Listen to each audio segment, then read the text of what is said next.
Welcome to our Pound for Pound ATL live stream. Hey, we told y'all, hey, Tuesday nights, man, we here. But unfortunately, you already know what it is, JR. I'm Right. just going to leave it at that. Yeah, you already know. You already know that we lost in another retarded fashion, another goofy fashion. This time it seemed like the boys in black and white were out to get us in a sense. So, it's hard to fight against two teams. Well, let's talk about the good, bright spot. The only thing really that seemed to be true all off season was to talk about Mr. Austin Hooper himself. Yeah. Austin looked real good. I'm not even gonna lie. Austin looks like somebody that we need to lock up pretty quick. Well, there's concerns there because we got the cap issues that we paid a lot of people. We brought in people because people got injured. True. Players got injured, so we spent a lot of money.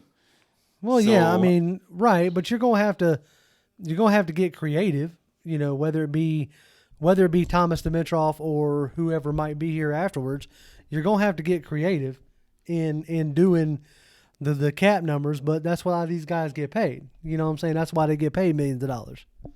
Well, I tell you what, though, all the time that he spent with Matt Ryan, 3 out of his 4 years here, has been well worth it. Oh, yeah. And whatever advice he got from Tony Gonzalez at the Hall of Fame introduction must have been well served, too, as well. Because, he's balling right now. Yeah, he's looking like your one, I say one, like your major bright spot on offense. That much is for sure.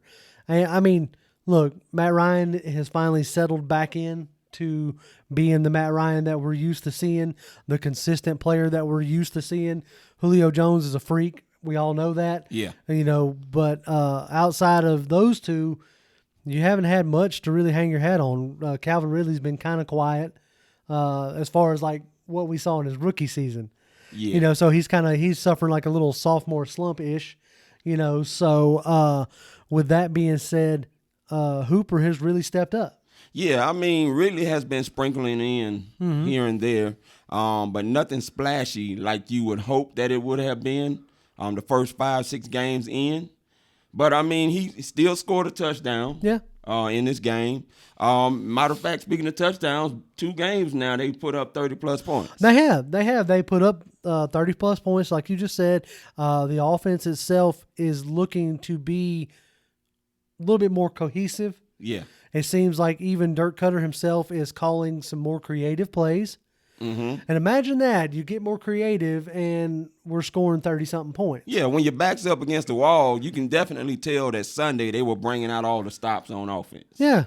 And possibly that they were bringing out stuff that they had been working on, felt maybe comfortable doing it against, a first-time defensive coach that Arizona had. So, maybe it was something that they felt more comfortable trying to get a little bit more creative. But I hope it's something that continues. And let's give credit where credit is due. I know I was hard on Devontae Freeman and said that he didn't look like himself. But this actually, to me, was one of his better games despite the 88-yard rushing that he had against Indianapolis. He looked a lot more comfortable and physical and actually smarter in this game because you can tell he was not trying to really take a lot of hits as well, being more smart running the football. Yeah, he seemed like, maybe the running back coach finally got to him a little bit and said, hey, let's think about this in a sense. Let's try not to beat ourselves up this early in the season. Yeah, and shout out to everybody that's already chiming in the chat room, man. We appreciate y'all. And I know you guys got a lot you want to get off your chest as well. So tonight it's going to be get it off your chest night. Right. Let's clear the air, Let's say what you want to say. We're going to try to do something a little different. We're not going to play do the whole night griping and complaining. I've got some interesting concepts and topics that I want to throw out to y'all, especially in the chat, tonight and to you as well, Toby. So we'll get into that here in a little bit. Okay. But something else, as while we're talking about the good, the defense did get some stops. They did. They got stops when in they the second. needed. Yeah, in the second half, they got some stops. Okay. Well, I got to throw a little bit of bad in there. They had Cardinals had like 5 scoring drives or something of that nature, like in a row, without having to punt or anything. Like 5 possessions or whatnot. Oh, and, it was that was sickening as far as that goes. But I am glad to see that they buckled down a little bit in the second half. That was good to see. And if that's what we're hoping to get, with a little bit more added to it, right? At least to give us a chance to come back into this game like we did against the Cardinals. Yeah, we may have something. But it's unfortunate because the Falcons are really going to have to score about 40 points and actually win the game. It seems like it, especially for right now. I saw something on Twitter, I believe it was, talking about the DVOA of the defense since Dan Quinn's been here. And for y'all that don't, I'm sure most of y'all know what a DVOA is. It's just like a defensive or like just a metric that teams are graded against. And the DVOA of this defense since Dan Quinn has been here has been low every year. Even the supposed magical 2017 year with Marquand Manuel, that seemed like that year was more smoke and mirrors than anything else because you didn't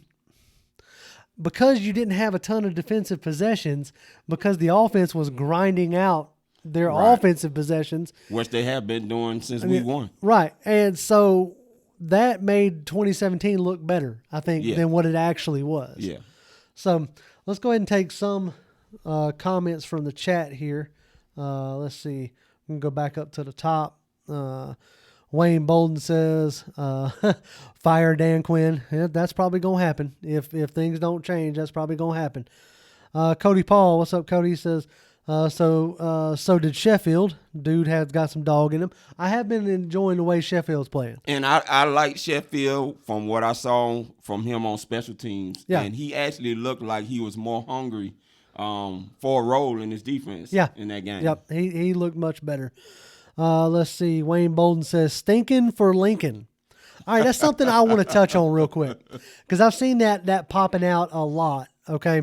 Talking about wanting Lincoln Riley here in Atlanta.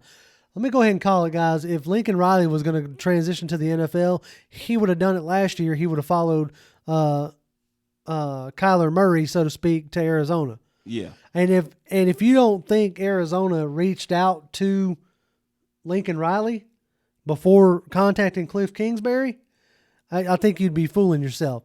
So if Lincoln Riley was going to jump, I think it would have been last year. So I don't think you're going to get Lincoln Riley in Atlanta. I don't think we're going college. I don't think so. I truly don't. And I'm not saying that because of what we tried to do with the last coach. I'm not going to mention his name. But I'm not saying it because of that, but I just don't see Arthur Blank going in that direction. No, not after the experience. This juncture. No. I don't think you're going to get a first-time head coach. Yeah. I think you're going to get a retread of some kind, whether it be a McDaniels or Mike McCarthy or something of that nature. I don't think you're going to get a first-time head coach. Yeah. He's done that the last 2 times now with Mike Smith and Dan Quinn. I think he wants something a little more stable, I guess you could say. Jazzy Jeff, Real Talk. What's up, fellas? Never get a chance to catch y'all show. Well, we appreciate you stopping by. You're doing some good stuff yourself. I've had a chance to catch a few of your videos, and y'all, if y'all hadn't caught Jazzy's stuff, you should definitely check it out on YouTube. He really knows a lot about the team, right. so check him out. Very passionate, and that's something that we all should encourage. Archangel says, as much as I want to blame the refs and the missed field goal, we can't let the Cards beat us, period. I agree. No, this is a winnable game, full on, flat out. You can't let a team that has a rookie head coach that got ran out of Texas Tech and a rookie quarterback beat you, and that's what happened. So, listen, man, when I always say this, when destiny calls, destiny calls. There's nothing you can do to get around it. And I'm just going to say it, man. It's inevitable that Dan Quinn is not going to be the Atlanta Falcons coach going into 2020, specifically because of 4 calls in that game, 3 on the defense that should have went their way. And I still believe that special teams situation, that ball hit Farrell's foot. But, they got to make an excuse about, okay, well, it didn't happen. Those calls just did not go Dan Quinn's way, and that just shows me that it's just inevitable for him to be here as the Falcons coach here. Right. No, I agree. That's just, that's like the football gods going, no, dog, No, you done. You know, no. in a sense. They're not giving you any them refs was like, oh hell no, you ain't You no, ain't get no, nothing. dude. Yeah, you ain't We're get not giving nothing. you any love. Let's see. The outlet says Dan Quinn was a product of the players he had in Seattle. His players made him look great. You know what? I think that you're probably right in that sense. And I'm going to call it who dat Chubbs. I see you trying to rub it in everybody's face with a 28-3.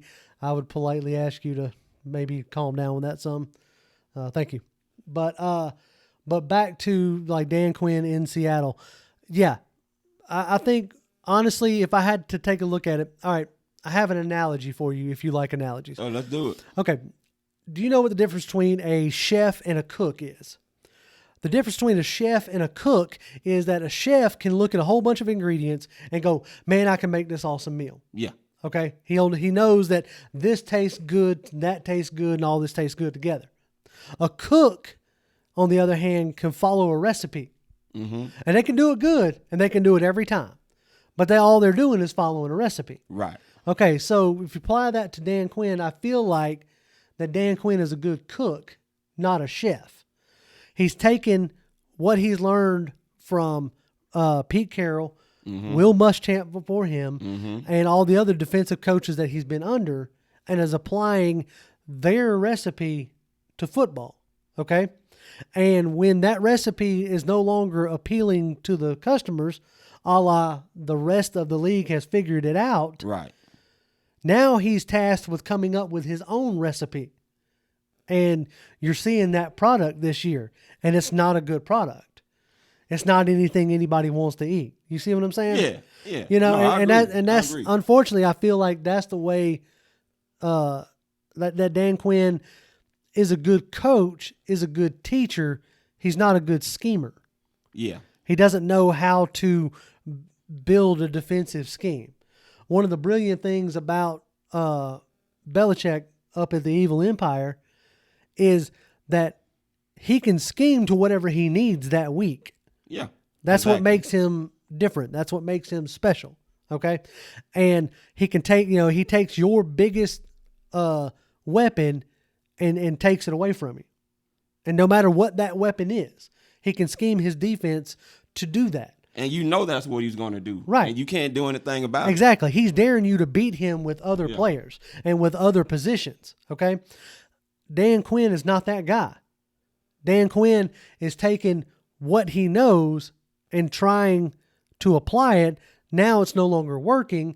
He's got to come up with a different recipe, and it's fallen. It's failed. Listen, if you guys remember, we all know that Dan was the hot guy. Right. Okay, as the head coach that Arthur Blank wanted. Exactly. But Terrell Austin, if you guys remember, Terrell Austin came close to getting this coaching job if he could have gotten Shanahan to jump off Dan Quinn's team and jump on his. Right. They didn't want Adam Gase as the offensive coordinator because that's who Terrell Austin was trying to convince them that they should bring him and Adam Gase in at the time, and that just didn't happen. Exactly. No, and so now I want to play a little bit of a game if y'all are wanting and if y'all are willing. Okay.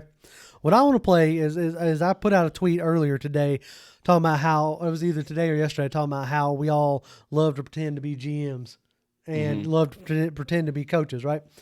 So I see a lot of people are bringing it up. Who on this team, as we are coming into the trade deadline, who on this team would you be willing to trade?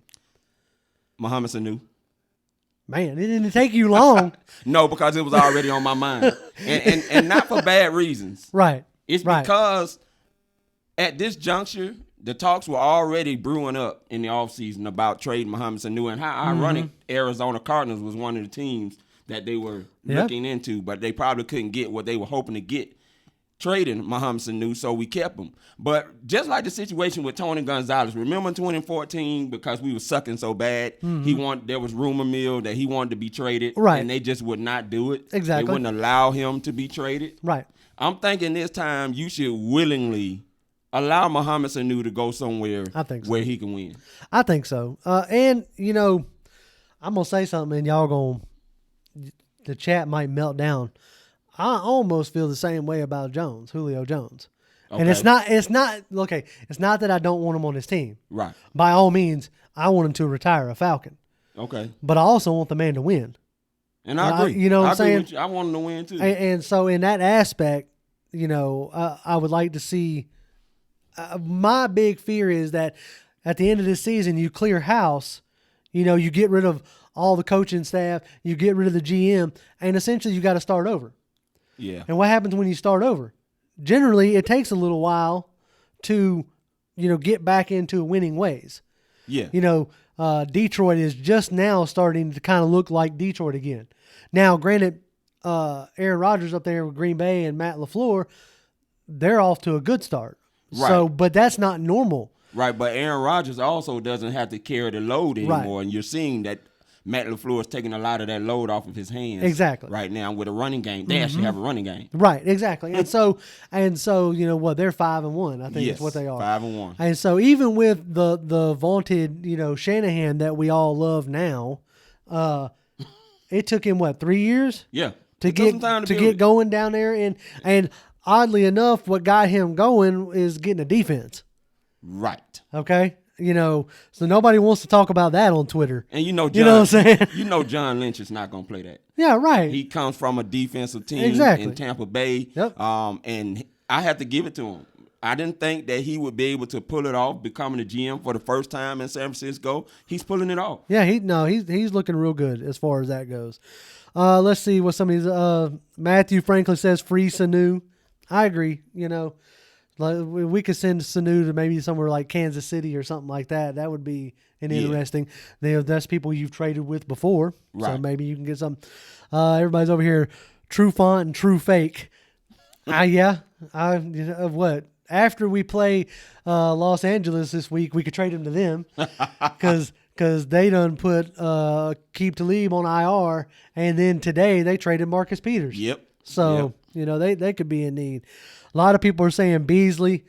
Get what you can get for Beasley at this point. I don't know if it's just the way he's being used, lack of effort. I'm not 100% sure. He looks like he's trying hard, but he sure enough ain't getting sacks. And he's not getting a ton of pressure. So I wouldn't mind seeing Tay-Boy said Jalen Ramsey just got traded to the Rams. So that's interesting. That'll be real interesting to see him. Appreciate that, man. Yeah, thanks. Thanks for that update. Obviously, we can't be checking that stuff while we're here doing this. But yeah, it looks like the big ones are, Beasley, Trufant, and, possibly Sanu.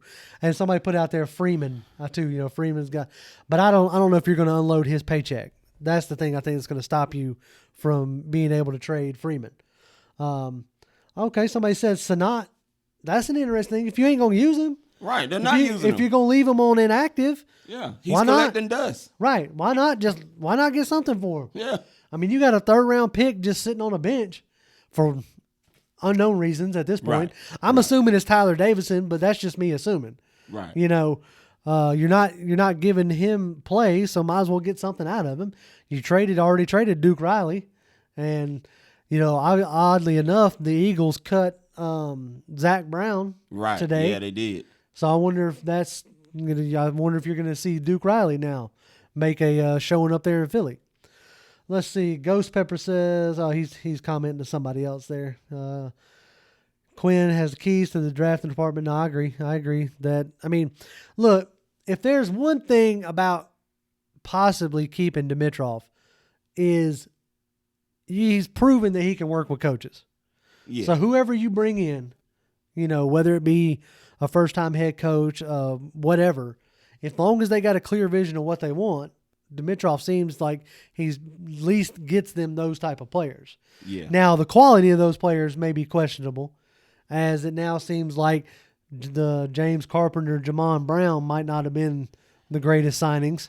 Jamon Brown has been the most injured since he's become an Atlanta Falcon, or the most penalized when he does play. So, I mean, one of the two. I mean, either one or both of those. Lately. He's either hurt or causing laundry to hit the field, you know? So, Tasman's over here. Devondre Campbell is pure hot trash. Either trade him or release him. Okay, well, what are you going to get for him? I don't think you're going to get much for Devondre Other than Campbell. a Twitter beef. Yeah. Yeah. Because that's about what he's doing right now to all you fans out there to keep chirping at him about how trash he is. Yeah. And I'll say this now. If you're going to tag a player, no matter what sport it's in or whatever, don't be shocked and surprised when they jump back at you. Right. Okay? Me, myself, I'm not tagging players. I'm not telling you not to. You do what you want to do. It's your life. It's your time. It doesn't bother me.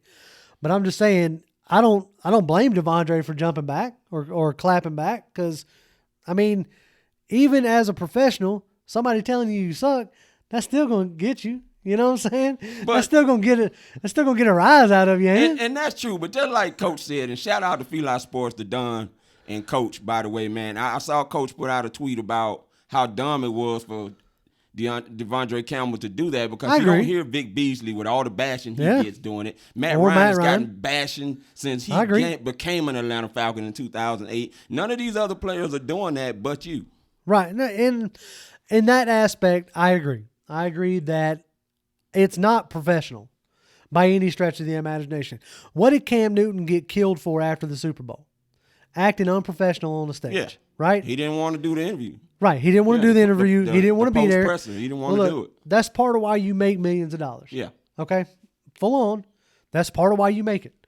You know that going in. Okay? So, one of the main reasons why I don't watch press conferences is because they don't ever say anything, but that's part of being a professional. Yeah. They're not going to tell you what you want to hear because it doesn't behoove them to tell you. It doesn't benefit them to tell you. You see what I'm saying? Well, I would say no one's really trying to hear Dan Quinn right now. Well, no. I don't even know if the players are wanting to hear Dan Quinn. Oh, was I not supposed to? Well, I mean, I'm just calling it like I see it right now. I mean, okay, look, I say that. This team don't look like it's quit. They're still playing hard. No. But I wonder how much of that is the professionalism versus, trying to fight for Quinn. Grady Jarrett is all about his. Oh, and now that he is. He has been very impressive. Yeah. And he's not allowing any of that stuff to affect him. Now, you have seen him show some frustration. Yeah. At times because of what's going on. But he hasn't allowed that to really damage what he wants to bring to the team. There's definitely one person you won't be able to say when this season is over he didn't give it his all. Yeah, everything he's got. That much is for sure. Somebody just commented, Sean Carter says, trade DQ back to Seattle for some draft picks. I'd do it. I don't even know if Seattle has room for him right now. Look, I don't care what they do with him. They could just have him back at this point. Now, I say that. I mean, it's really hard for me to say that because I like Dan Quinn. I like him too, man. I like his energy. I like the way he backs his players. I like everything about Dan Quinn. It just, this defense, man, the thing that you're brought here to fix, you ain't fixed. Listen, man. Dan Quinn cannot be the coach of this team, and I'm going to tell you one of the biggest reasons why. He's brought too many embarrassing moments to this organization and his fan base. I'm sorry. I just have to throw it out there. I agree. You had a big 28-3 debacle, okay, that we're going to always be remembered for. Oh, yeah, we were already getting trolled earlier in this chat. Yeah. I appreciate that, Timothy. It says, trade the magician Vic Beasley. Timothy. He is put on a disappearing act every game. I'm going to rename him Houdini. But, no, you're right. I mean, he is responsible, however you want to slice it. Whether it's he should have been the head coach and said, run the damn ball, or he should have been the head coach and calling plays at that time, at least made one damn stop in the second half. Yeah. And you didn't. No, he's always going to be known for that. Yeah, and he won't just be known for that, man. Look at what happened in 2015. We went 5-0. Yeah. The first five games of the season. And what happened? Just collapsed after that. Collapsed. Yeah.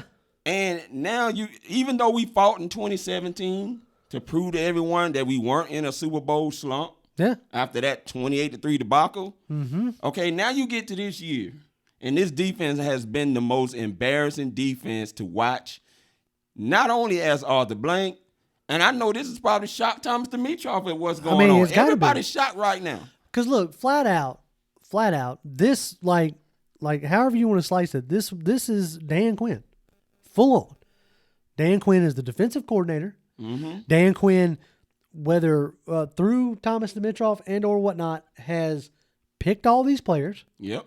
These are the guys that he wants, and you're now running the scheme that you have designed. Yeah. You're not running Pete Carroll's scheme anymore. You're not running Seattle's scheme anymore. You're running Dan Quinn's scheme. Yeah. With Dan Quinn's players. But did you find it interesting on Sunday that Dan Quinn did something he normally does not do when he wins the coin toss? He deferred. No. Okay. He deferred what he normally does. That's what I meant. Yeah. He let the offense hit the field first. Exactly. Dan Quinn don't never do that. No, he don't. And I wonder if he finally realized that maybe this defense is built to try to play with a lead. Okay, but what does this go back to the analogy you just made? He's being a cook and not a chef. Yeah. Who's normally known for taking the ball first? That was our coach before he was here. Mike Smith. Exactly. Yep. Period. Those statistics work for Mike Smith. Yeah. Go ahead. Oh, well, they work for Smith. I wonder if Quinn's wondering if it could work for him. Well, it can't because your defense keeps giving up double-digit leads. Yeah. Again, with the double digit. Yeah. What, 20 to 10 at one point in time? Yeah. It was horrible. And just to keep looking at something like that, man, it's got to be the most gut-wrenching experience as a Falcons fan that I've ever experienced in being a Falcons fan for a long time. Yeah. I mean, it's ridiculous. So Mr. Sprizite says, Falcons definitely will make the playoff, my guys. Look at the conference games. I mean, yeah, I'm with you. Look at the conference game, but look at the rest of the conference. They're still winning. Like the top two teams right now, Carolina and the Saints, are winning without their quarterbacks. Yeah, and look, I said this before. I didn't need Dan Quinn to win all three of these games before the bye. He needed to win at least two. That he won't go into the bye at 500, of course. Nope. He'll be 3-5. But the Cardinals was a game that I said he at least should win out of the three. He didn't pull it off. No, he didn't. That one should have been, out of these three games, that one should have been a walk in the park. That one you should have won. You could have blitzed the ever-loving crap out of Kyler Murray, who ain't seen a ton of NFL blitzes. You could have disguised coverages. I mean, you could have confused the crap out of him. You didn't do none of that. These guys were not intimidated by the Atlanta Falcons coming into their building. No. They knew and were confident, as everyone else has been, so far this year, that they were going to win this game with what they've seen this defense show on film. Right, exactly. That's point blank. Until this team shows that they can actually stop something, it's going to be like this week in and week out. Period, point blank. So the question was asked about Sheffield possibly holding a starting job, even with Trufant coming back healthy. What do you think about that? I mean, I think it's a possibility. I mean, I myself, at least when Trufant initially comes back, I myself would like to see him take over for Oliver. Maybe deploy Oliver as either an extra defensive back when you go into dime sets, or maybe even let him play a little bit of nickel. Maybe. But I'd put it like this. I would rather see Oliver playing nickel, KZ playing free safety, and moving Ricardo to strong safety. Okay. Because the coverage liability of Kamal Ishmael, I'm tired of seeing that. I'm tired of seeing him trying to drop into coverage and looking completely and utterly lost. Between his coverage skills and Devondre Campbell's, coverage skills. Whew. You know what I keep thinking about? Who was the tight end that kept catching the ball over him and playing keep away on him? Oh yeah. Oh come on. Yeah. Fails. Yeah. Please. You can't Yeah. get it. Yeah. Exactly. That was absolutely. I'm If sorry. I like Kamal Ishmael, I love his his Twitter handle, the whole Dirty Six and all that. I love the attitude he brings on special teams. I don't need him as a every game starter. Listen, man, he was a great 7th round pick while Yeah. it lasted in 2013. Right. But I think that ship is finally sailing now. Mm-hmm. I agree. It's gonna be interesting, and I know you got. I don't know if you're ready to do it yet about the coaches. We can get into it here in just a minute, but yeah, make I'm interested to see whoever takes over this job what they're going to be able to do. Are we going to take a step back? Is it going to take 2 or 3 years to build, depending on what type of philosophy and game plan the new coach is going to come in with? Yeah.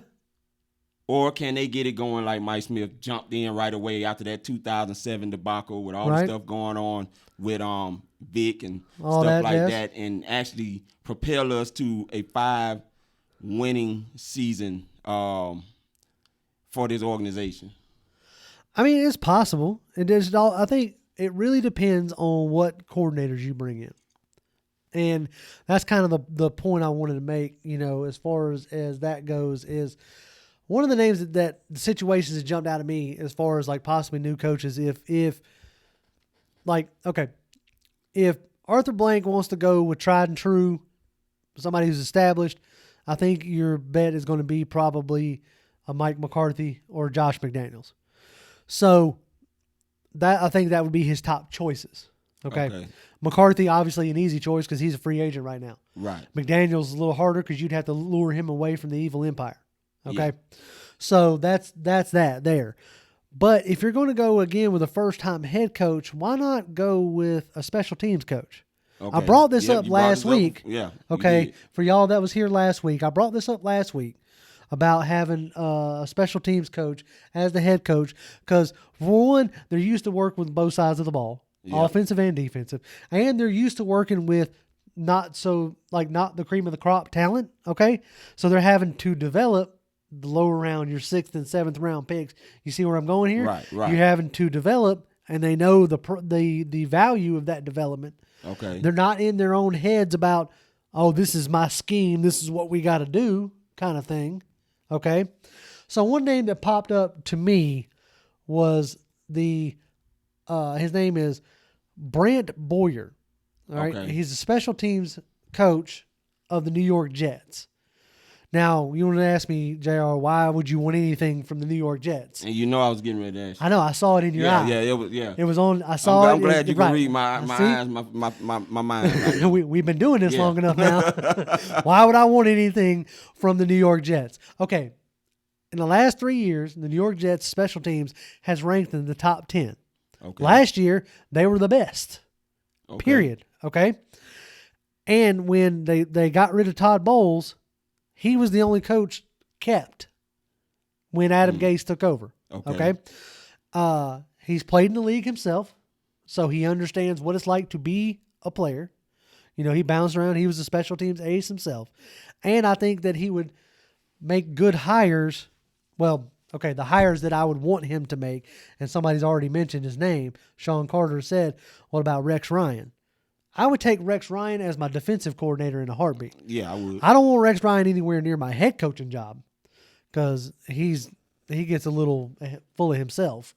We saw that in New York. But I would love to have Rex Ryan as my head coach or my defensive coordinator, and possibly a Jay Gruden as my offensive coordinator.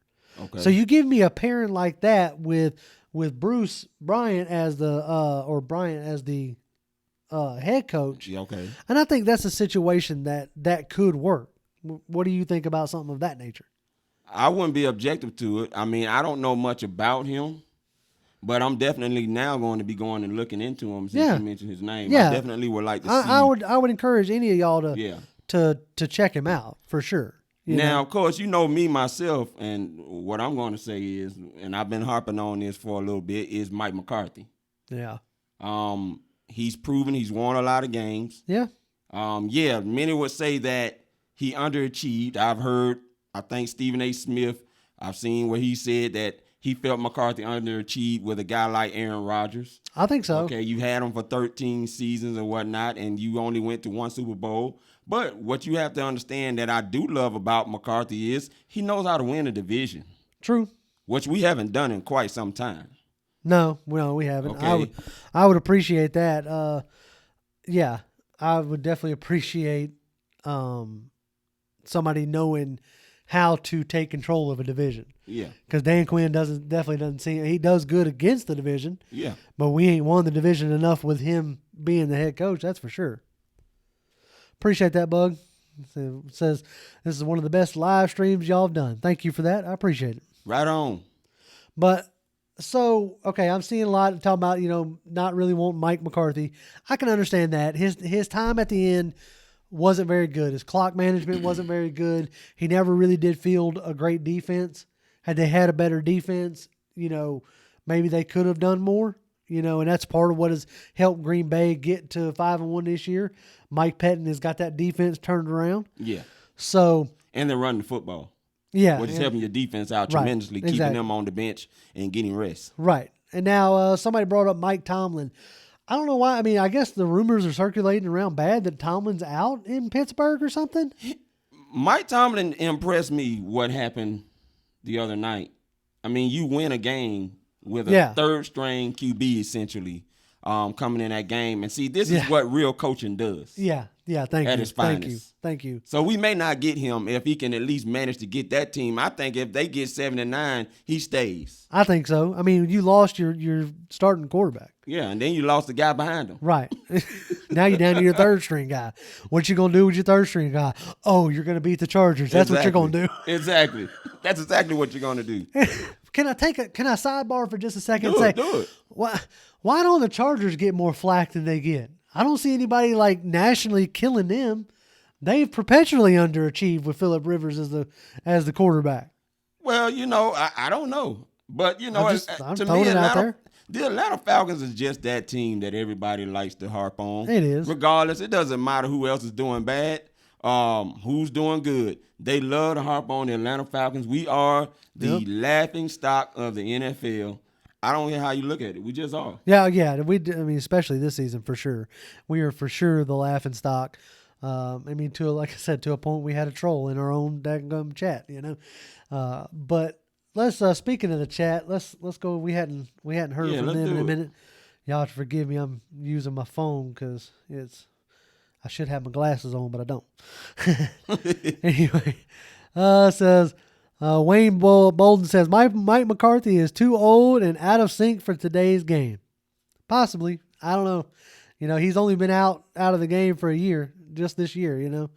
Some Jew Talk Sports says I like Raheem Morris. I wouldn't mind seeing Raheem Morris as an interim head coach if they do decide to let Quinn go at the bye week, which there's been rumors that if he don't show some kind of improvement in the next 2 games that he's gone at the bye. I wouldn't mind having Raheem Morris as you seem like you got a problem with that. Raheem Morris is a great guy. He's a cool guy. I mean, he's still up with a young age, whatnot. But he still brings off those T-shirt slogans. I'm not with that. I got you. Okay, I'm ready to get done with that. I don't really even want to have, and this is just me, my preference, I don't want to see any more former defensive coordinators coach come in here as a head coach. I'm through with that. I kind of agree with Jimmy. Jimmy right here says we need a young and hype DC from Dallas. Or are you talking about the OC from Dallas? Because the DC is Rob Marinelli, right? And he's talking about old. Yeah, I'm about to say you talking about old. Now the OC there, Kellen Moore. He ain't got enough experience for me to warrant a head coaching job just yet. That much is for sure. So, but let's see. We all want Lincoln. I'm sorry, Prince Ward. I don't think you getting Lincoln Well, Riley. get your picket signs out and let's go hit Lincoln up. Yeah, I don't. I'll join you. I mean, I think that's a pipe dream right there. Let's see. Just Storm said Lincoln Riley with Todd Bowles as his DC. I mean, I wouldn't mind Todd Bowles as the DC. Well, you can't get Todd Bowles. Got Tampa has him. True. Yeah, you can't make a lateral shift. And if I ain't mistaken, I mean, he's unless good. we're going to go kidnap him. Yeah, I mean, he's good buddies with Bruce Arians, so I don't see him walking away from that. Yeah, they're good buddies. So let's see. Somebody said bring back Dan Reeves. I don't know about that. Well, one thing we know about Dan is they can get us to the Super Bowl. Now, winning it is another thing. Oh, we're talking about some serious retreads here, bringing up Bill Cowher. Oh, now, while you playing, I'm actually now. We was able to get Bill Cowher off that doggone set.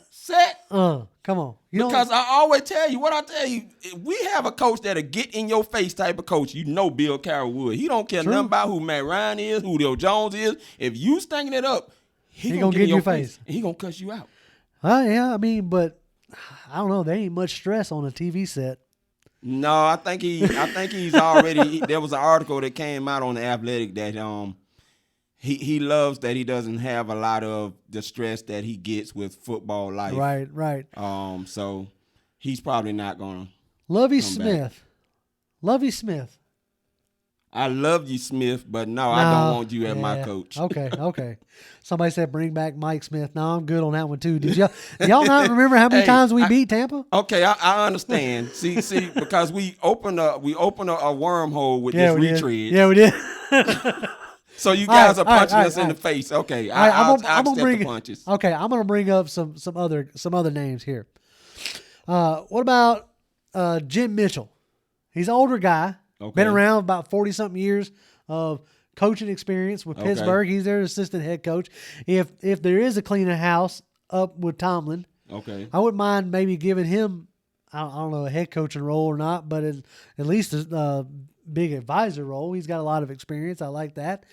What about, I'm going to kill this man's last name. What about Matt Eberflus, the defensive coordinator from Indy? That's a lot going on right there. That's a lot. Anyway, but look, I understand it's a defensive coordinator, and we don't necessarily want another defensive coordinator. But look what he's done with Indy in just a year. You know what I don't like about Indy, though? What? I hate the cover two. Oh, yeah, that's right. I'm so sick of the cover two. We ran that cover two so much, and we still got whipped with it. Yeah. I'm just having a lot of, flashbacks from that. I just don't want that cover two coming in. I got you. Okay. Not solely anyway, because that's all they run there. True. Okay. They only run single high in certain situations. What about Pete Carmichael, the OC from the Saints? Whew. Take one from the enemy. What you think? If he doesn't get shanked first before he becomes the head coach and gets to the presser. Talking about getting shanked. Oh, Lord. Okay. Oh, Lord. Talking about getting shanked. Okay, so maybe not Carmichael. I don't know. I mean, if you want a creative coach, I know Peyton is the one that calls the plays, but Carmichael's heavily involved with all of it. Okay, I'm probably going to get slapped in the chat room here for this one. Okay. But what do you guys think about Norv Turner resurfacing if he keeps giving on impressing the way he has with Kyle Allen? That's not bad. That's not a bad idea. I don't know if it's an idea I like, but I guess if we're going to go with a retread route, at least he's showing that he can get it done in today's NFL. Right. Which is something that we're concerned about with some of these other coaches.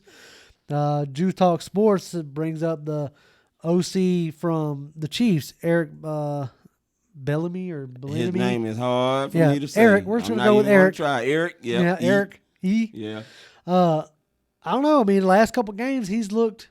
I mean, is he calling plays or is Andy Reid calling plays? If y'all can clarify that. Someone clarify that. If he's the one I'm curious to who's actually calling the plays over there. For Patrick Mahomes. Oh, for Patrick Mahomes. Because last couple of games, Mahomes haven't looked all that MVP-ish. They've been pedestrian, but, he's had a lot of injuries. True. On his offense as well. So that could be playing a role in it. Somebody said Peyton Manning would be a great situation. Peyton Manning. Do you think he's ready to be a head coach? I don't know, man. I wouldn't mind him as maybe an offensive coordinator. He's too busy doing little comedy. True. Yeah, he's making stuff. Yeah, he's so I don't making know that if he's TV even money. studying anything right now as far as being a coach. Yeah, he's making that TV money right now for sure. Yeah. Let's see. Yeah. Anthony Wright said North Turner is a good offensive coordinator, not so much a good head coach. And see, that's part of the problem is a lot of these guys, you don't know if they're going to be a good head coach until you put them in that role. Yeah. A lot of these guys excel at being a guy, not the guy. Yeah. You see what I'm saying? That's why there's so much turnover every year. And I wonder how many of these first-year coaches that are coaching right now are going to be coaching at the end of the year. Yeah, I mean, I'm going to tell you right now, man, the person I'm most concerned with is Arthur Blank. He's not getting any younger. No, he's not. What's the succession plan? Do we know? Is it just I don't even know. Does he have any kids? Does anybody know if he's got any kids? I don't think he does. Would that actually help? Well, I mean, at least it would keep it in the Blank family. I mean, it would, but if that's going to be something interesting too, because I would like to know how many NFL teams that once the owner has died and passed it on to their children have had success? I don't know. That is interesting. And at least right now we know we got an owner who is passionate about this team. Right. And believes in what we're doing. Yeah. You can't, I mean, how long did y'all, and I say y'all, because keep in mind, I didn't start paying attention until 2008. Right. So I wasn't necessarily around for the Rankin Smith days. So y'all remember the Rankin Smith days because I've heard y'all complain about it. Oh, yeah. So I don't know if we necessarily want that kind of an owner again. Exactly. So I don't know. I hope Blank lives for a while. Somebody said bring back Richard Smith as a defensive coordinator. No, I'm good on that, Ryan. Ryan Stupert. I don't need Richard Smith as the defensive coordinator. I'm good there. He could stay as a linebackers coach out in San Diego with Gus Bradley. Yeah. I think he fits much better there. Right. Matt Ryan is married to his daughter? No, I don't think Matt Ryan's married to Arthur Blank's daughter. I don't think Sarah was a Blank before she was a Ryan. I don't think so. I could be wrong on that, but I don't believe so.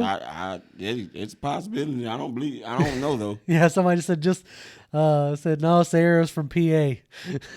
I wonder if they're saying that because Matt Ryan's still the QB. Y'all need to lay off it now. Matt Ryan's a good QB.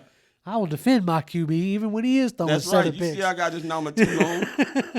I'm always Wade Phillips. I don't know if I want Wade Phillips as a head coach.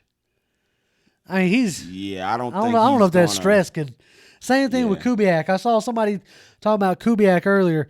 I mean, if Kubiak wants to be a head coach again and he thinks his health can handle it, I'd take Kubiak. Yeah. And I'd definitely take Kubiak as an offensive coordinator. Man, let me tell you something. Talking about this right now, it's giving me a headache. Me and you both, dude. What? Because we what 6 games in, 5 games in? Listen, man. We already talking about head coaches, man. I just don't. I don't know who's gonna be the head coach right now. I mean, right now it's stressing my head out, man. My head is already big, and I don't need to get any bigger. That's why I got this hat on, trying to keep my head contained. Okay, but I guess, man, we probably should start wrapping this up, man. I think so. We're gonna keep going on and on about coaches, and other people's gonna have headaches tonight and probably be drinking tonight. All right, so okay. We ain't done this the last couple of weeks, but we're going to do this week because I want to. Okay. What do you think about next week? Honestly, give me your honest answer. LA's beat up. Mm-hmm. They done traded, put Talib on IR, traded Marcus Peters, apparently got Jalen Ramsey in all in one day. What do you think our chances are? Todd Gurley ain't the same Todd Gurley that he was a few years ago. They've had extra time to prepare for us. They played on a Thursday night. Okay. That's like a semi-bye week. Kinda, yeah. Okay, and the last team that did that and had extra time to prepare for us was who? Tennessee Titans. Ah, yes. And they came in here and gave us a shellacking. Big time. And this is a game where the Rams desperately need to get back on track after losing their last 2. Oh, I heard that we're the team to play if you want to get back on track. Well, that's what Steve Smith says. We the get back right. Yeah, get right team. We the get right team. Get right team. You need something fixed? Our team can help you do it. Oh, God bless. Okay. So you're telling me that the chances aren't good? No, they're not good. I don't like that. I believe that we're going to score some points on Wade Phillips' defense, but that's if we can keep Aaron Donald under control. Yeah, which, I mean, the offensive line ain't looked bad. No, the offensive line actually has looked better. You know, Caleb McGarry's looking real good. But you know that defensive line is going to eat. Is going to eat. Yeah, it is. Yeah, it is. I mean, they got Aaron Donald, that other nose tackle. The nose tackle is they were talking about him on Twitter today. Talking about he's, good and athletic and good against the run and all this other jazz. So, who are their pass rushers? I know they got Dante Fowler, right? Man, I don't remember all those guys on that team other than the secondary because they stick out more. They stand out more to me than the up front, other than Aaron Donald. Right. They got some man eaters up front. I do know that part. But I'm gonna be honest with you, man. I have stopped studying about other teams. Our opponents. Yeah, until we actually start doing something. Right now, the Falcons are their own opponent. Yeah, they got to beat themselves. And we got to figure out how exactly. Yeah, they got a game plan against themselves right now. Yeah, I got you. So you're saying our odds don't look very good? No, I just don't. You're calling? I don't see it. I don't either. And now, I mean, if there's any game they could win, it would be this one. And if they won that Cards game, that would have been the two to get out of the way. Because Seattle right now is looking like a beast. Yeah, they're looking like they're getting back on track as far as their normal dominant ways. Exactly. So yeah, I don't think you're going. Jordan says, and we're home.